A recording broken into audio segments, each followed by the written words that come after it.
regardless of what you think he was, he belonged to us. You know, he was somebody's son, brother, cousin, nephew, friend.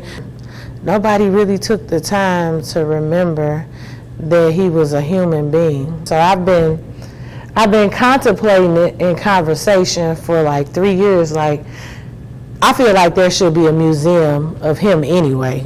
You know, it should be historic.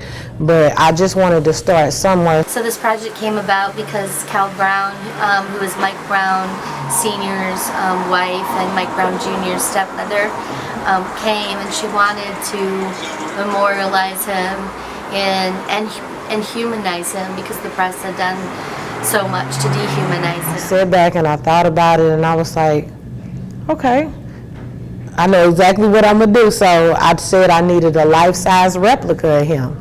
I had no idea how I was gonna create that myself, so I thought about the artivists. They've been out here since day one fighting for justice for Mike, creating all kind of different art pieces and stuff, and I was like, if anybody can do this in the short period of time I'm expecting to be done, it's gonna be the artist. So she wanted a 3D sculpture, and we started talking about the way to do it in a very short amount of time, because this has come together in about 2.5 weeks. And we decided that paper mache was the way to do it. Mike Brown Sr. is the one who posed for the torso, so that's like another added layer, that he was the first layer, and he's the model for his son's sculpture. I originally was just gonna sit in the chair and tear paper and just talk to him, and then when I seen them laying there, I was like, that's gotta be hard. It has to be, because I'm emotional just sitting here ripping paper for the paper mache. So I asked the artist, could I be involved, you know, and I began helping form the body cast. I helped dry it, you know, clean them off, you know, the whole nine. And it was emotional, but the people who surrounded us like made the atmosphere exactly what it needed to be. They were sensitive to the situation.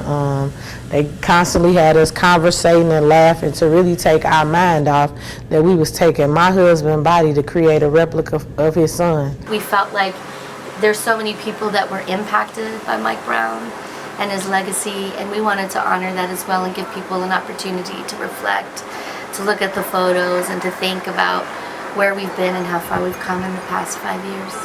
Although we are preparing, like making phone calls, accepting donation, ordering stuff, it don't really get real until all this stuff start coming in and you seeing his face. And like this year, with me doing the exhibit, I had to open up boxes that I closed years ago, you know, and it just reopens the wound. The other day I went to pick up some things from his school, his cap, his gown, and tassel, and I literally just broke down in the school, and I was like, people don't realize that this is like every day of the Browns is hard, but this is like the hardest time of the year. I just want people to really be respectful of the fact that this is real life for us. And putting this exhibit together is going to be even harder for me, just going to having to go through the boxes and go through his clothes and go through his shoes. And, you know, he had this distinct smell. You open the box up and you smell him, and it's like, am I really finna do this? But I know that it's something that needs to be done.